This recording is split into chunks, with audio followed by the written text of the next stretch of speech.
تبارك الذي جعل في السماء بروجا وجعل فيها سراجا وقمرا منيرا وهو الذي جعل الليل والنهار خلفة لمن أراد أن يذكر أو أراد شكورا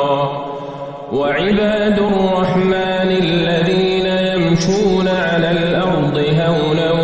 وإذا خاطبهم الجاهلون قالوا سلاما والذين يبيتون لربهم سجدا وقياما والذين يقولون ربنا اصرف عنا عذاب جهنم إن عذابها كان غراما إنها ساءت مستقرا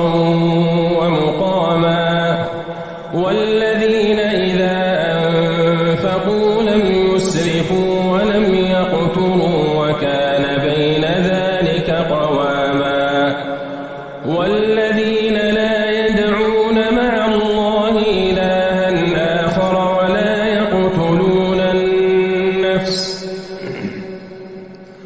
ولا يقتلون النفس التي حرم الله إلا بالحق ولا يزنون ومن يفعل ذلك يلقى أثاما يضاعف له العذاب يوم القيامة ويخلد فيه مهانا إلا من تاب وآمن وعمل عملا صالحا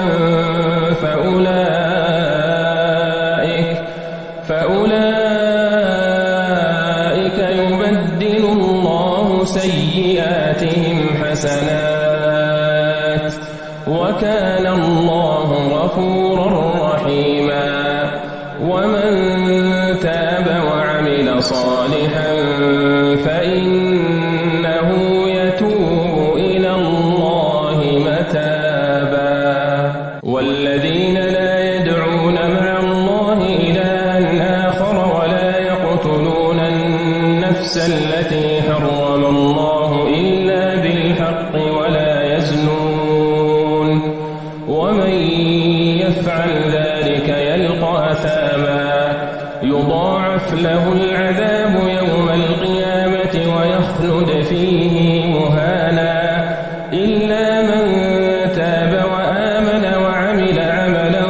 صالحا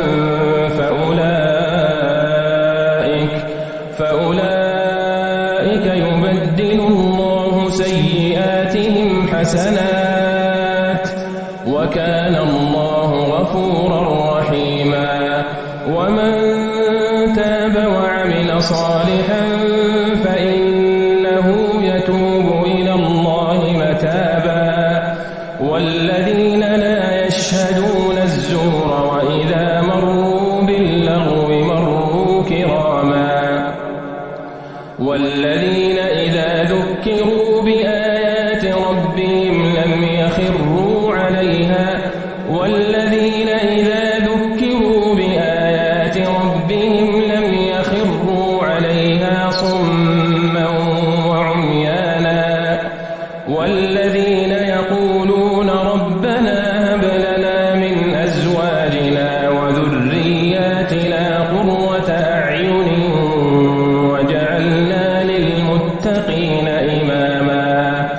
أولئك يجزون الغرفة بما صبروا ويلقون فيها تحية وسلاما خالدين فيها حسنت مستقرا ومقاما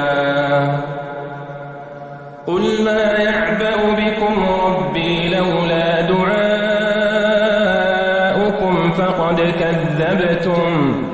فقد كذبتم فسوف يكون لزاما